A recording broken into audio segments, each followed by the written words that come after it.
Bismillahirrahmanirrahim. Assalamualaikum warahmatullahi wabarakatuh. Sampurasun sadayana.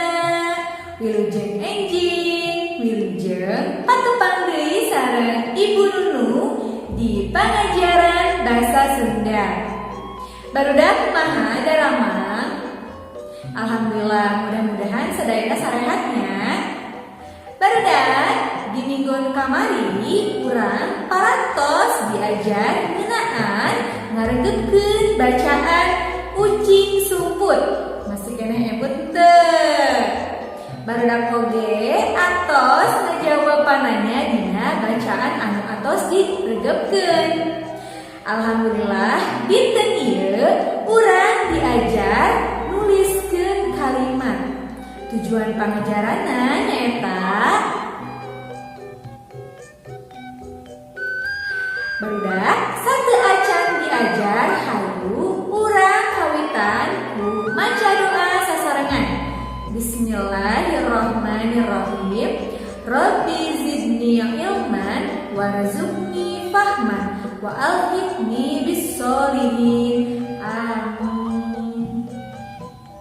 Hayu barudak sadayana urang diajar sing sumanget.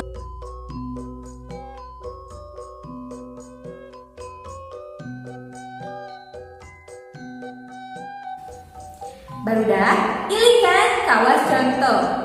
Aya kecap buruan sami sareng pakarangan. Contoh kalimatna nyaeta barudak keur anteng arulin di buruan.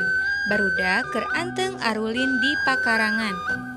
aya oge kecap kelompok anu hartina sami sareng grup.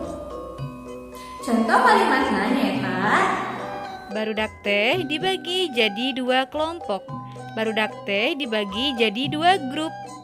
tah barudak kecap buruan ngabogaan arti nu sarua nyaeta pakarangan. Sami oge kecap anu tadi nyaeta kecap kelompok anu hartina nyaeta grup. Jadi barudak kecap anu bieu nyaeta kecap anu ngabogaan arti anu sarua. Ayeuna ibu bade ninggalikeun kecap nu ngabogaan arti nu sarua. Satampah ukuran sadampal leungeun. Sesemplek sesa pamelahan. Teu kaci sami sareng teu meunang. Patumpuk-tumpuk sami sareng patumpang-tumpang. Babari sami sareng gampang. Rubuh sami sareng rempag. Ngangsreug sami sareng maju babarengan. Cingceung sami sareng kesit. Babalicetan sami sareng lumpat kaditu kadieu. Gumbira sami sareng bunga. Tah barudak ayeuna ibu bade masihan pancen. Pancenna nyaeta tuliskeun ku hideuk kalimah dina kecap anu tos Ibu Nunu tinggalikeun ieu. Kerjakeun kawas contohnya. Tong hilap tugasna dituntunkeun ka Ibu Nunu. Ku Ibu Nunu diantosnya. Hatur nuhun kana perhatosanana. Tong hilap dikerjakeun tugasna sing sarehat sadayana, sing sarumangetnya barudak sadayana. Hatur nuhun. Wassalamualaikum warahmatullahi wabarakatuh.